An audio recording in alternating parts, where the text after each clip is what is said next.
What is up, everybody? I'm No Lux Given, and today there's like 4 ways that I could title this video, but I'm gonna go with the 4.0 Hercules, because that's pretty awesome, but we're already up to some shenanigans on turn 1. I'm playing as the Fates, and I'm not going to purchase anything, so that way I can delay what I am fated to, and find some better options. And I don't really like anything here either, but then I get to roll and pick up a Polywoggle. I do think that the Crafty on the first turn is a fine option if you're just looking to play, a normal game with the Fates, but I'm not looking to play a normal game. I'm looking to do some crazy stuff, and that's what we're going to do in this one. Polywoggle is a great option to get fated to. I think that it's probably the strongest option, though Blind Mouse is a pretty close second and can also do some crazy things, like I showed off in yesterday's video. But in this one, we're going for some Polywoggle shenanigans. I'm going to pick up Polywoggle number 2 on turn 2, and then free roll and follow that up with a Mad Mim. And one thing that's kind of interesting here to note that you'll see me take care of in just a second. I actually got a little bit twisted around here in the post commentary, but I believe that the first Polywoggle that we picked up is currently in slot 2 in that first attacking position. And because of that, I'm going to switch the order of my 2 Polywoggles here, so that way I can delay my fated, because I'm fated to that second frog, the one that just slayed. So I was trying to not slay with that frog, so that way I could slay this turn on 3.0, and then I would be fated to a level 4 character. Now, wound up not working out because my opponent attacked into my first Polywoggle there, so now I am fated to Shadow Assassin. Still pretty cool though. I'll be able to pick up an upgrade for Shadow Assassin next turn, and a tier 3 treasure to go along with that. One thing to note here as well, I probably shouldn't have picked up a Shadow Assassin this turn. I probably should have picked up the Lucky, just because you want to get that Econ unit in a little bit sooner. And I could lock this shop here as well, and then pick up Lucky plus Shadow Assassin next turn. That's not too terrible, though I might not even want to pick up Shadow Assassin next turn, because that is going to take 2 of my units and combine them into 1.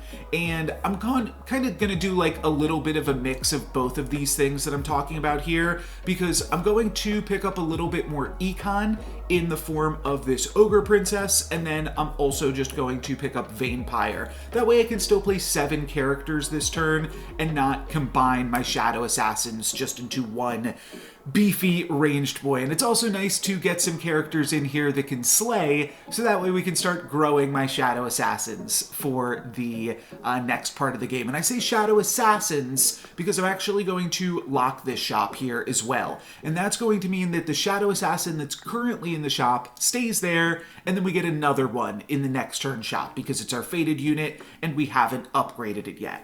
A lot of technical stuff going on in this one, but with all that out of the way, we are now free to finally get our completed fated unit here and a tier 3 treasure to go along with that. And there's some good options here on the tier 3 treasure. Not Deepstone Mine, not going to go for that one, but Merlin's Hat and Sting are both defendable choices here. Sting would definitely allow us to continue to get some easy slays, which would make it a nice option.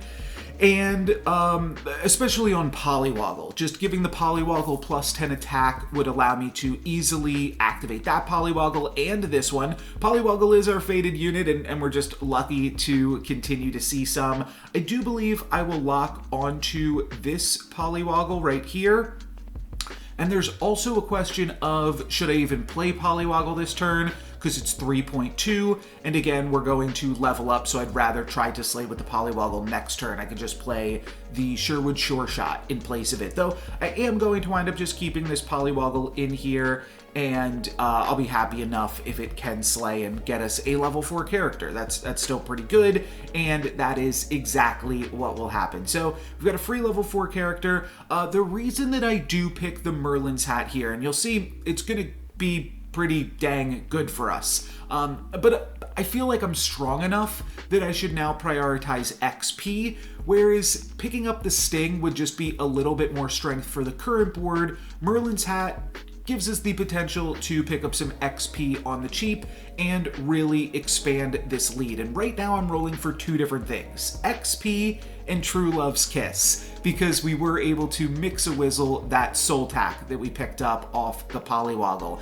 I am going to wind up finding the True Love's Kiss. That's what gives me this 4.0 Hercules, as I talked about at the start of the video, and like I said, is probably going to be the thumbnail of this video just because that's how I opened this video up with, but there's still a lot of craziness that happens in this one. We've got a crazy beginning, a crazy middle, and a crazy ending. I'm like hyping it up for the people that are already halfway through this video.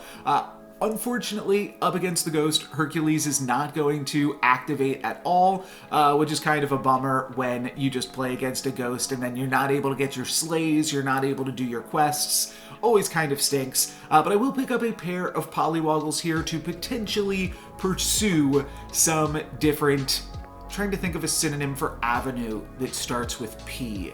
Let me know in the comments if you can think of a word for direction or avenue or route that starts with the letter P, just because I felt like I was on an alliterative roll there for a second. I guess I pick up a Sporko and a free roll, speaking of roll, though the Sporko doesn't really help on the Hercules. I think I will wind up reordering that in just a moment. And I'm also going to wind up moving my Shadow Assassin that's in the front line to a sooner attacking position. We'll see that in just a moment. I believe I'm going to make both of those changes. Yeah, there we go. And despite the fact that Hercules was not able to get any activations on that first combat that we played him in, a 25-25 is quite large and is actually going to be able to fully activate here in one turn. So pretty incredible stuff. What we do with this is a little bit silly. I don't think that Ivory Owl is particularly impressive early on in the game because most of these characters on the current board, other than maybe the Hercules or the Polywoggles potentially, every time I say a P word alongside Polywoggle, I'm just trying to think of a different synonym here in my head, but we're not going to keep around most of these units. So the Ivory Owl, while it is nice to pick that up early in the game, a lot of those stats aren't directly going to impact our final board. And Mimic Chest, there's a lot of cool stuff that we can do with that in the end game, and there's some cool stuff that we can do with it right now. It allows me to pick up this Wish Upon a Star and get even more XP, or actually no, this is the first XP. We didn't buy XP before this, right? The Polywoggles have me totally perplexed while I ponder P words there. Yeah, this is our first XP of the game, and I potentially should have picked up some more strength for the current turn, so that way we could win this Wish Upon a Star. I will say the 50-50 Hercules is obviously incredibly powerful as we're able to win these combats with ease, though I do think I should have picked up the Sirens that were in the shop on the last turn instead of the Aeon. The Aeon isn't really doing that much for us. It's still nice because we have, like, our only treasures right now interact with spells, so we do want to be picking up some spells. We do get a pretty nice pickup here with another Siren, allowing us some more strength for the immediate turn, and next turn we're going to be 6.0. So a lot of cool stuff going on there.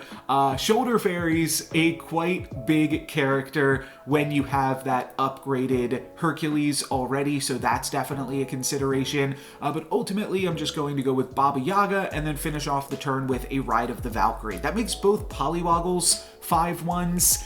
At this point, I'm probably not going to use the Polywoggles, but it is kind of cool, and it made me think, okay, if you could have a pair of Polywoggles and then Ride of the Valkyrie and then pick up a third one, then your upgraded one will have +8 attack, which is kind of cool because it's the actual characters that get those +4s. So that is just kind of a neat interaction, and this was a really, really interesting shop here to think about it. And honestly, I think that I make a mistake in not picking up the Good Boy and the Empress P. I think that that would have been a good enough direction to go, but ultimately I wind up rolling, and then I actually pick up this Jormungand because we've got these Aeons in the shop that can currently slay. And I guess we have the Shadow Assassin still, too, that we are fated onto. So always nice to continue to make use of your fated character. And then we've got another Ride of the Valkyrie to make use of with the upgraded Polywoggle. I guess I roll past that one, though, in favor of a Shard of the Ice Queen this turn. And Doom Breath is not really the best pickup. There is a River Wish Mermaid in the shop and a Baba Yaga, but ultimately, like, our treasures aren't really pointing me in that direction right now, so I'm a little bit all over the place for sure, but we can kind of afford to get away with a lot here because we're quite strong and we're up a bunch of XP on the rest of the lobby. So despite struggling a little bit for direction, we're still doing all right. I do want to mention with the locked chest, it's actually a very, very good pickup as a tier 2 treasure because in the same way that Locked Chest is really good on Celestial Tiger, it's also really good with Mimic Chest. In 2 turns now, when that opens up, we're going to get to see 2 level 3 treasures. We'll get to unlock the chest twice in 2 more turns. So that could find us a Crystal Ball. We'll have 2 different potential chances to find Crystal Ball, and especially if the first option gives us a treasure map, that is really good because the treasure map will also be doubled up, and then we'll be able to find a tier 7 treasure out of this locked chest. So a pretty nice way to cheese into a tier 7 treasure if you've got a Mimic chest already going on. So that's part of the plan here. I am going to wind up giving the Doom Breath just a little bit more attack. We're still not trying to slay with it, but it is just a powerful character to start off our combats with. Unfortunately, not powerful enough, as my opponent here has a Soul Tack Ancient, and that's going to get us pretty good and make us, unfortunately, lose this one. But now we're up against the Ghost, and then we will be unlocking this chest next turn. I'm going to triple the Aeon, and then I'm going to skip this treasure because, like I said, we could find Crystal Ball or we could find Treasure Map out of this lock chest. And we'll have 2 chances to do so as well. So pretty good chances that we can find one of those things and then finally figure out what comp we are while we're in the finals. Kind of crazy to not really totally have a comp picked out yet. We're kind of in monsters now as we have this upgraded Oni Tyrant. Kind of talked over that while I was doing some other shenanigans. And it's kind of tough to order this board as well, but I want to try to slay with something. That's going to be the Aeon. Obviously, you want to put Doom Breath in the first attacking position, and then I have like these 2 monsters as my last attacking characters in slots 3 and 4, and then also in slots 6 and 7, though those probably won't get to see the benefit of the Oni Tyrant here. We are still really, really strong, though, and we are going to open up that lock chest this turn, and when I see Treasure Map, that's an immediate snap pick there, and that gives me a tier 7 treasure with the second half of that locked chest. And we could take a doubled up Magic Sword plus 200. Black Prism, not super impressed with that, though it is nice with the Merlin tap, but I can't pass up a World Tree ever. That's definitely going to help us make sense of these monsters on the board. We get to pick up the Pumpkin in the shop and allow that to give us some strength, and then I'll finish off the turn with an Ashwood Elm and then a Drink Me Potion. And all of my characters are evil now, so we can still play this Jormungand, just moving around some of these other things, and then suppose I'll just finish off with some Magic Beans. That's good enough, and we'll cast that up against this Tiger here. I do decide to put the Baba Yaga in as it is slightly better with the Pumpkin to play a level 5 character. I was trying to figure out a way to put this Aeon in as well, but I think that the ranged of the Baba Yaga is actually just better, so I go for that. By the way, an insane hit there for Doom Breath, taking out both of my opponent's Romeos. Kind of crazy. That's going to allow me to hit my opponent for 14, and now at this point, I am going to bench the Doom Breath. We're up against the Gwen that had the Soul Tack Ancient that kind of got the better of us previously, so going to wind up benching the Doom Breath and then Shard of the Ice Queening Jormungand. I haven't really been doing that much with this Jormungand this whole time, so let's just turn that into a random evil character, and an Ashwood Elm is a great pickup. And I also kind of like this bear stain here. So I'm just going to wind up selling off everything that isn't a level 6 character, because my level 6 characters are the best with my pumpkins, and picking up bear stain now that everything that pumpkin summons will be an animal. This isn't typically the way that I will go with World Tree, but it's a fun thing here to try out. Everything's a monster, everything's a tree, and everything's an animal. You can make use of whatever synergies you find. World Tree is just powerful, whichever direction you go in. And this time we're going to try a little pumpkin animal summons comp. Doombreath doesn't hit a horrible attack there. It still gets a 2-for-1, which is nice. It's actually a 2-for-none, as the Doombreath still winds up surviving and hitting my opponent for 3 damage at the end of that combat here. And then on this turn, I will pick up a Cindy before picking up a Drink Me potion and casting a few more spells here. We're up against the Ghost, so I can Mix-a-Whistle this Doombreath pretty effortlessly here. And then I'm going to dream and pick a new hero. And Geppetto is kind of cool with the Bear Stain pumpkin comp that we currently have going on. There's also Wonder Waddle plus World Tree, but that's not really super impressive. Pied Piper plus World Tree is probably a better pickup. Even so, just like look for good boys and stuff. But I'm happy enough to play Geppetto plus World Tree. I think that one is fun. And then I get to pick up another Bear Stain or a Lordy here. Almost said Geppetto, as Lordy looks pretty similar to Geppetto. But ultimately I decide to go for the Lordy and then lock onto the Bear Stain. Lordy's just a ton of stats, and I'm not super impressed by the Doom Breath at this point. Just like it doesn't have any other synergies with our board, whereas Lordy just gives us like a ton of stats to mess around with. So that's what I go for, though.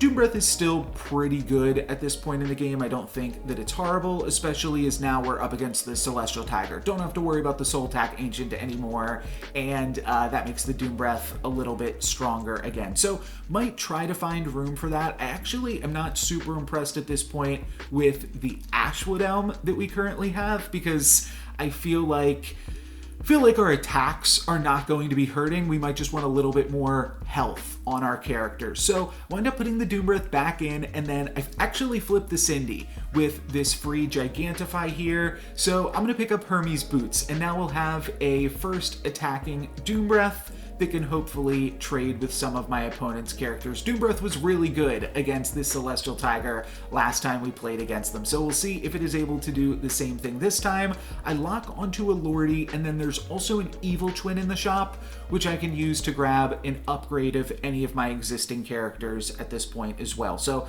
a lot of fun stuff to look forward to next turn if we don't just kill my opponent here with the pumpkins. And Doombreath doesn't actually get a great attack there, and my opponent is it's still a good attack, but they are, because their Juliet hadn't died yet, so pretty reasonable. You can see the Geppetto buff working nicely here alongside Bear Stain and everything being an animal, and we actually only hit my opponent for 7 down to 3, so we got one more combat here. There's a lot of different options that we could do. We could pick up the Geppetto, and then we could Evil Twin the Geppetto. I'm going to start with the Bear Stain, and then we get Exodia. So now we're in Exodia comp, and at this point I'm not even sure if Geppetto is the best thing that we can add to our board. So I'm going to wind up just rolling past this, potentially looking for some more things that we could summon. I think about just locking onto the shop here and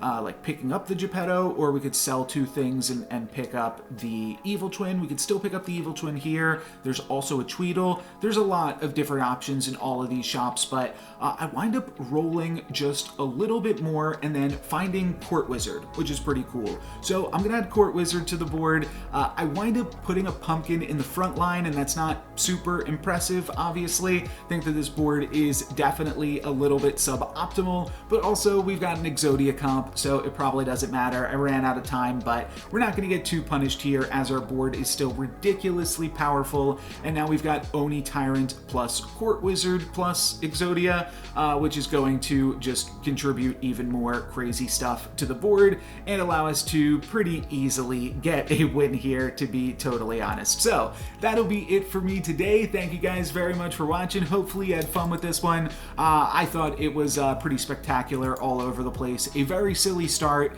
an incredibly lucky Hercules pickup there on 4.0, and then obviously a pretty stellar ending with the Exodia comp. Thank you guys very much for watching. I'm No Luck's Given. Peace.